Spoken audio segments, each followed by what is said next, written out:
Olá, abençoados, graça e paz, bem-vindos ao canal da Graça Pura. Me chamo André Pimentel. Como é que vocês têm passado aí? Reinando em vida? Tem que reinar em vida com esse conhecimento que nós temos, né? Bom, vamos prosseguindo nesse entendimento sobre o pecado bíblico. E o pecado bíblico cada dia mais se distancia do que um dia aprendemos na velha religião, né? Lá no cristianismo tradicional. Porque nas igrejas o pecado depende muito da visão particular que cada líder tem. Por exemplo, se for um padre católico, ele te dirá que comer carne na quaresma é pecado. Já o pastor da Assembleia de Deus está arriscado a te convidar para uma churrascada nesses dias e ele ainda irá te dizer que isso não tem nada a ver. Vimos também que para entender o pecado bíblico não podemos achar que é simplesmente algo mal. Não é algo mal, porque a conta não vai fechar. Até porque quando Deus queria punir algum povo daqueles dias, né, bíblico, ele mandava exterminar a todos, não era isso? Deus não dava ordem, extermina a todos. E isso, às vistas, né, e julgamentos humanos, não pode ser muito legal. Imagina exterminar grávidas e crianças, mas era assim a ordem de Deus. Por isso que não podemos achar que o mal é pecado. Às vezes o mal é até necessário, mas eu não quero entrar por enquanto nessa questão, tá bom?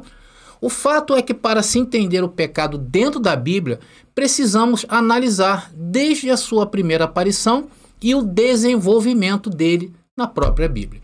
Então nós vimos que ele entrou no mundo através de um ato de desobediência de um homem, ficou no mundo enquanto não havia lei, na lei ele foi oficializado e era somente para uma nação, a nação de Israel.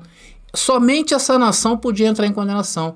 E que se um gentio só poderia pecar se ele estivesse ou fosse convertido ao judaísmo. Daí ele iria cumprir a lei e com certeza iria falhar, como houve muitos gentios convertidos ao judaísmo que falharam, não é verdade? Os prosélitos. E entrava ali, sim, entrava em condenação e pecado. E assim seguiu o pecado no mundo, fazendo com que todos estivessem o quê? Condenado. E condenação bíblica não é o que o seu líder espiritual um dia te ensinou. Condenação bíblica é perder a comunhão com Deus. E isso é estar morto espiritualmente, quer você queira ou não aceitar. Isso é Bíblia, ok?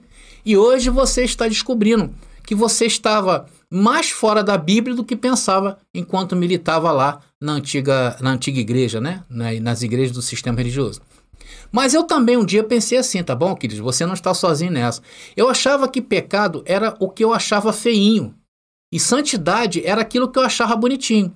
Então, eu parava com o carro no sinal vermelho, eu falava, opa, cumpri aqui o meu bom ato de cidadão. Parei, ajudei uma velhinha a atravessar o sinal. Então, eu estava santo, eu estava santificado nesse dia, né?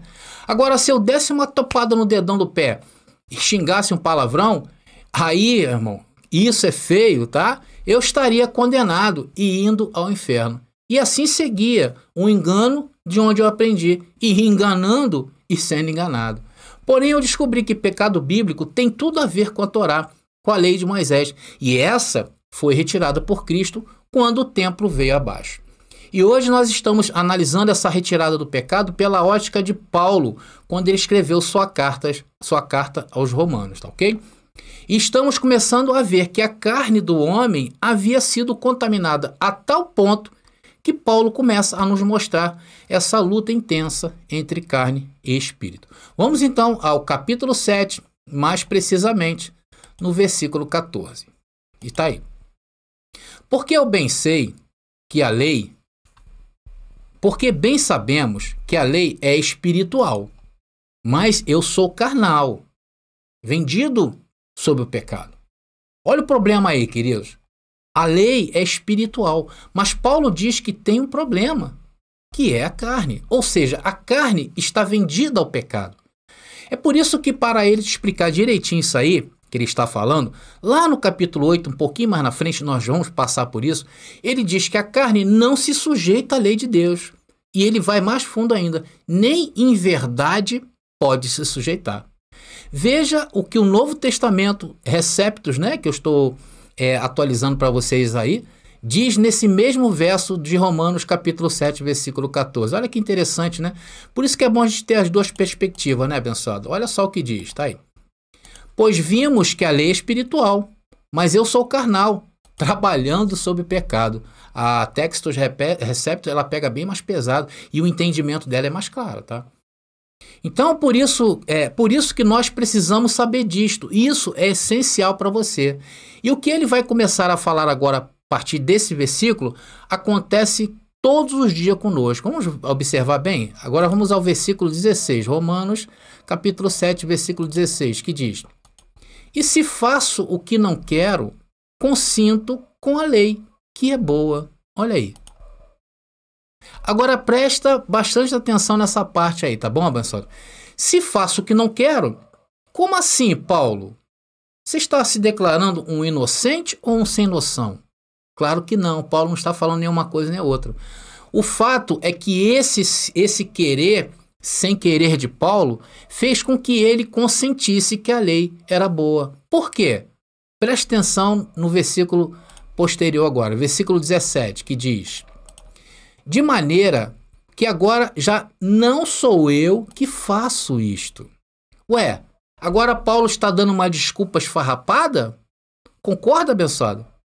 Porém, isso, meus irmãos, que Paulo está falando, não é uma desculpa, é uma verdade. Ele está mostrando essa dualidade e o oposto, que é espírito e carne.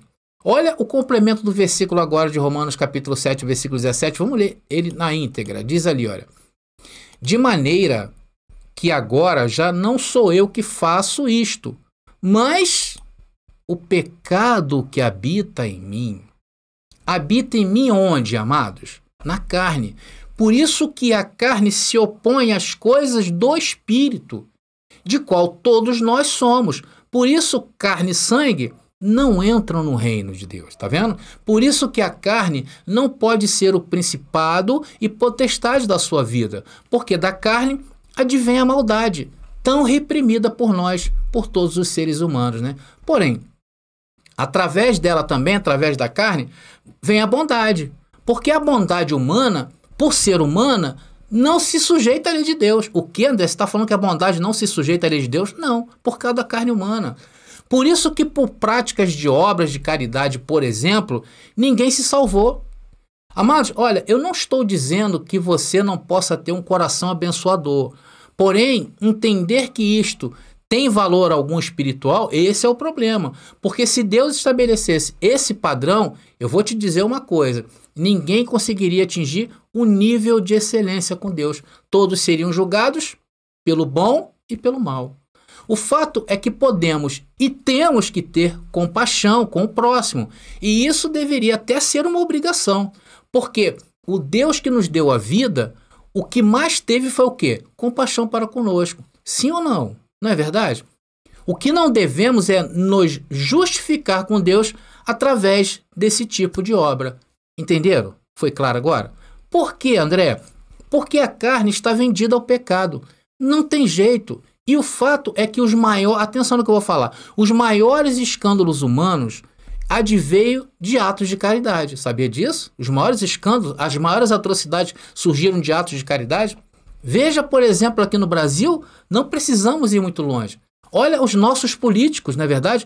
Homens tão caridosos, perfeitos, vocês não acham?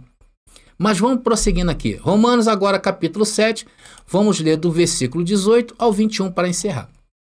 E diz: Porque eu sei que em mim onde? Isto é, na minha carne, que não sou eu, não habita bem algum. E com efeito, o querer está em mim, mas não consigo realizar o bem. Por causa de quê? Por causa da carne. Porque não faço o bem que quero, mas o mal que não quero, esse faço. Ora, se eu faço o que não quero, já ou não faço eu, mas o pecado que habita em mim. Acho então esta lei em mim, que quando quero fazer o bem, o mal está comigo. É por isso que essas coisas de bom ou mal na carne, abençoado, não serve para Deus. Não serve. O que serve é a consciência limpa de uma vida regrada na palavra de Deus. E essa é a nossa luta. Bom, abençoados, eu acho que vocês estão começando a entender o que essa carne representa ainda na vida dos filhos de Deus. Ainda. Porque, amados, na realidade, a nossa carne, ela está morta para Deus. Ela não tem representatividade para Deus. Está entendendo? Então, a carne está morta, porque estamos mortos para a lei. E isso significa estar o quê? Livres do pecado. O pecado na escrita foi retirado. Porém, ficou ainda uma coisa que pode comprometer o nosso reinar em vida aqui. Está entendendo? Que é o quê? Nossa carne. É por isso que você precisa entender a nossa luta. E a nossa luta hoje é essa. Ok? Bom, abençoados, eu vou ficando por aqui. Na próxima mensagem que vamos trazer aí mais um estudo sobre pecado, vamos aprender com Paulo o que ele fez, apesar de estar em uma carne danificada. O que ele fez para cumprir o seu chamado, né? Chegando ao ponto de, no final do seu mandado, ele dizer o quê? Combati o bom combate. E é isso que nós vamos ver na próxima mensagem. Bom, meus amados irmãos, eu vou ficando por aqui. Antes disso, eu gostaria de pedir a todos vocês que ainda não se inscreveram no nosso canal, se inscrevam, curtam as nossas mensagens. Vocês podem também compartilhar, tá? Aperte o sininho para que o YouTube te avise e comentem à vontade. Tá bom? Eu vou ficando por aqui. Graça e paz aí. E até a próxima mensagem.